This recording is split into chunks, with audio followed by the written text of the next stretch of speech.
First, we want to weigh out 3 grams of salicylic acid into this 250 milliliter Erlenmeyer flask.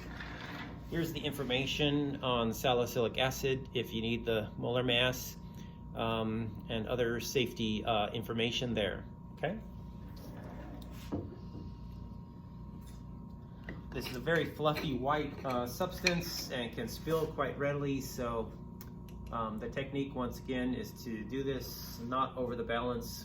Put your spatula inside the flask and then twist it to make the powder come out. It's almost like a powdered sugar thing, okay? So that's about 1 gram, so I'm gonna need about 3 times that amount in total. So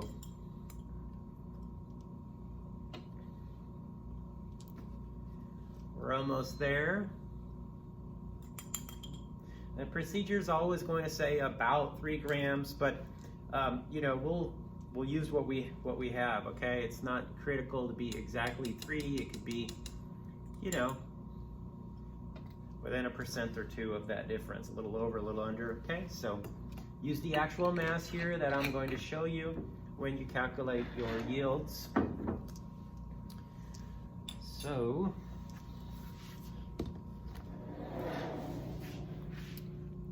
that's the mass of the starting salicylic acid. All right.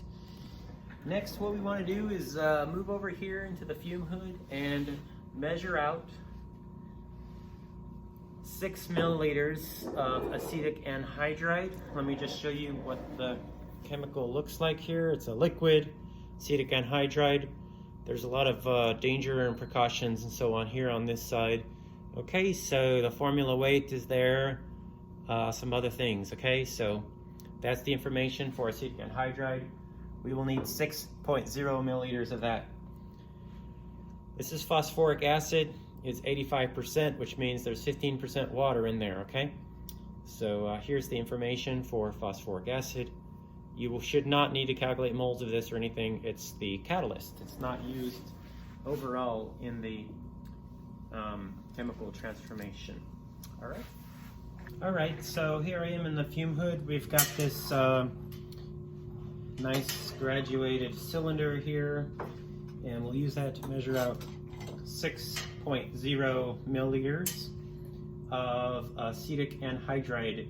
Acetic anhydride reacts with any moisture in your lungs, in the air, to produce acetic acid, so it's quite kind of noxious in terms of the fumes, and also it can be acidic and irritating to the nasal membranes. So we're doing this in the fume hood. Okay. So that is 6.0. We'll make sure to keep this lid tightly capped so it doesn't go bad. Eventually water can get in there and convert that to acetic acid. So we'll add the 6 milliliters of acetic anhydride here, okay? So that's kind of like what it looks like now. It's just kind of like a slurry there, okay? Next, we'll add 8 to 10 drops of phosphoric acid here.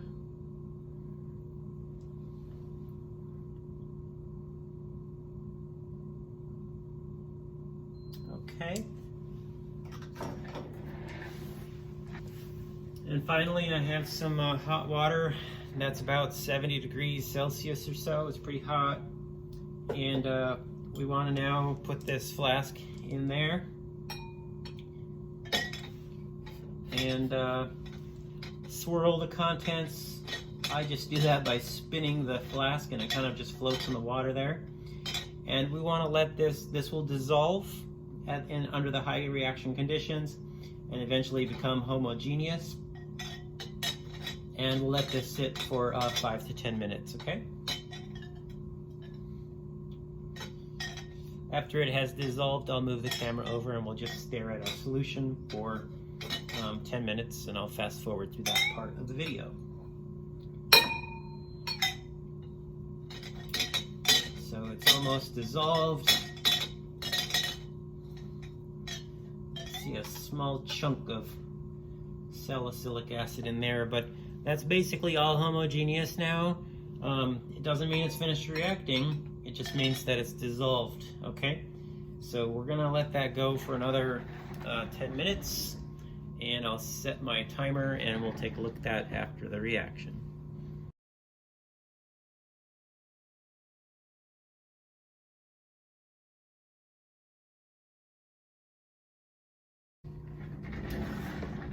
All right, I had the temperature a little bit low, maybe about 5 or 10 degrees Celsius, so I decided to let this go about 8 minutes longer than the 10 minutes warming period, just to make sure that the reaction had sufficient time to proceed. So now the procedure asks us to cautiously add 10 drops of distilled water. The purpose of this is that the water is going to react with the acetic anhydride and remove it from the reaction. And we do this cautiously because it could react very quickly at a high temperature and heat up or boil. Okay, so I'm gonna add 10 drops there, okay? And give that a little swirl. And then we'll go ahead and add 20 milliliters of distilled water, okay? And that's of course going to react with the acetic anhydride and convert that all back to acetic acid. So, we've made the aspirin already, but acetic anhydride is in excess, and that's going to need to be removed because it's quite reactive with water there, okay? So that's going to convert that to acetic acid. So now it smells a lot like vinegar. The product has not formed yet. To cool this down and induce crystallization, we are asked to place this into an ice bath, and we do that for about 10 minutes or so. Okay.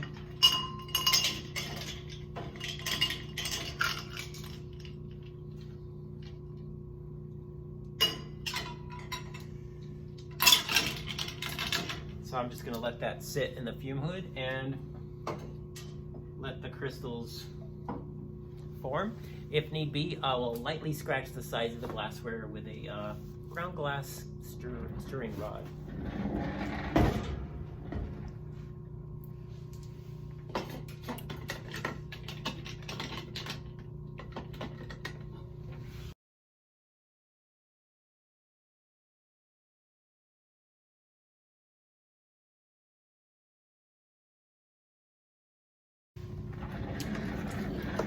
All right, it's been about 20 minutes or so for the ice chilling, and I just wanted to show you what things look like here.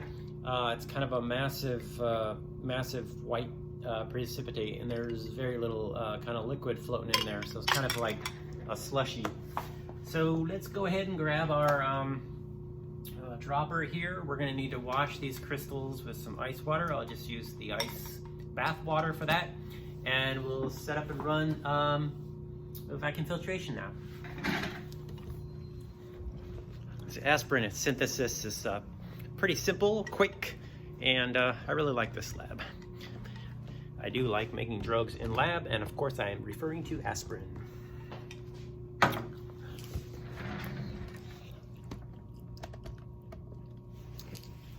All right, so as usual, we're at the filtration table. So we'll hook our sidearm with the sidearm vacuum tubing there. And I've got my Buchner funnel as usual. We'll fire up the water here to get this going on a good rate. All right. Now, that's not good.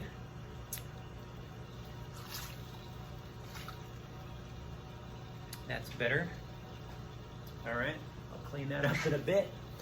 All right, so since the reaction solvent, now there's water in there, I can use water to wet this filter paper, put it in here, cover the holes, and I feel that aspirating, and I hear a sucking sound, okay? So now we'll break up the crystals a little bit. Let me reposition the camera here so you have a better view.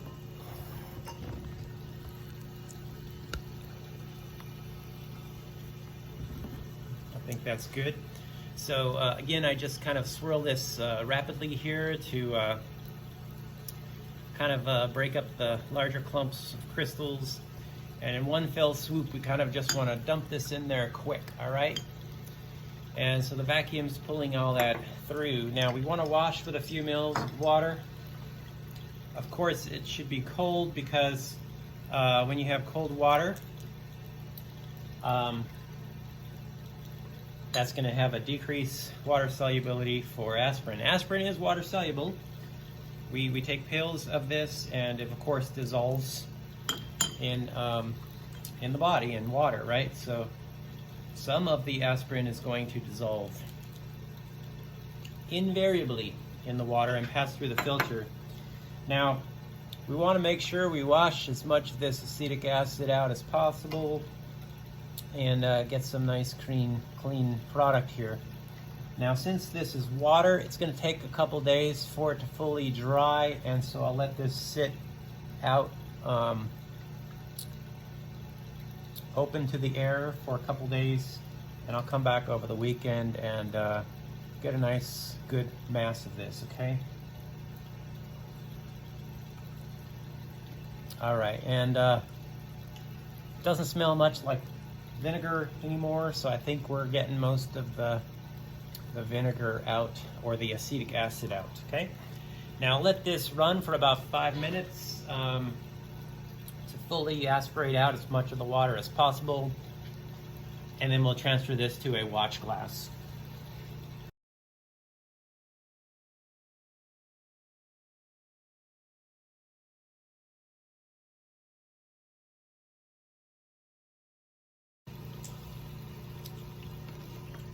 All right, that's pretty much vacuum dried for 5 minutes to remove the bulk amount of water.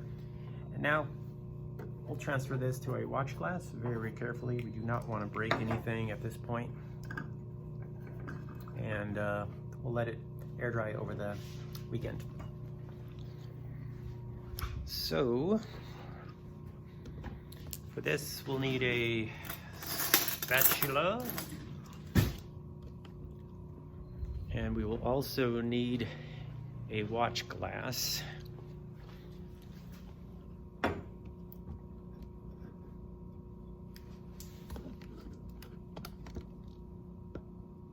All right.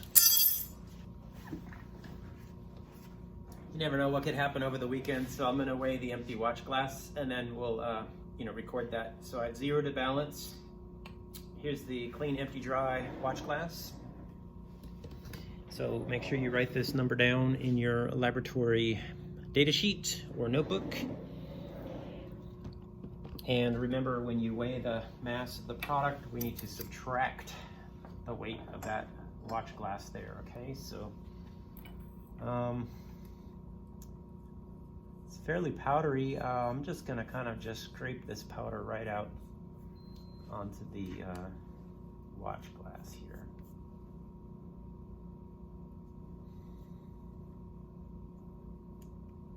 Fairly odorless, so that's good.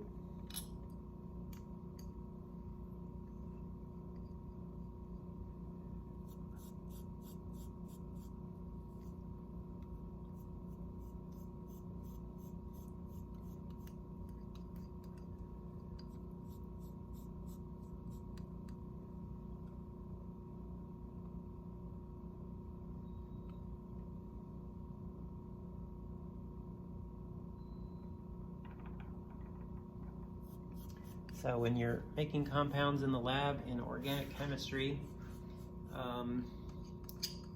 generally speaking, unless you're making dyes or pigments or something like that, you want things to be nice and crystalline, snow white. When I first started taking organic chemistry, I was kind of dismayed to learn that, because one of the things that really interested me in general chemistry was all the colors of things. And now in organic chemistry, the fields that I got involved in, and for example, this lab, you don't want something to be yellow or something like that. So that's pretty much everything there. And I'll just scrape off the last bit of this that's adhering to the spatula. Okay.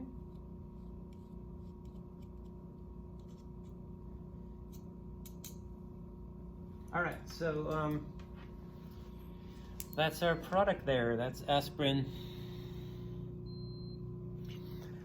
Now, well, when I come back on over the weekend, I'll weigh the mass. I'll get that for you, and then I'll do the iron chloride test. So I'll explain a little bit what that reaction is doing and how that works, and show you the results of that. All right, so that's it for now. Stay tuned, and I'll do the analysis and yield calculations in the next video. Take it easy.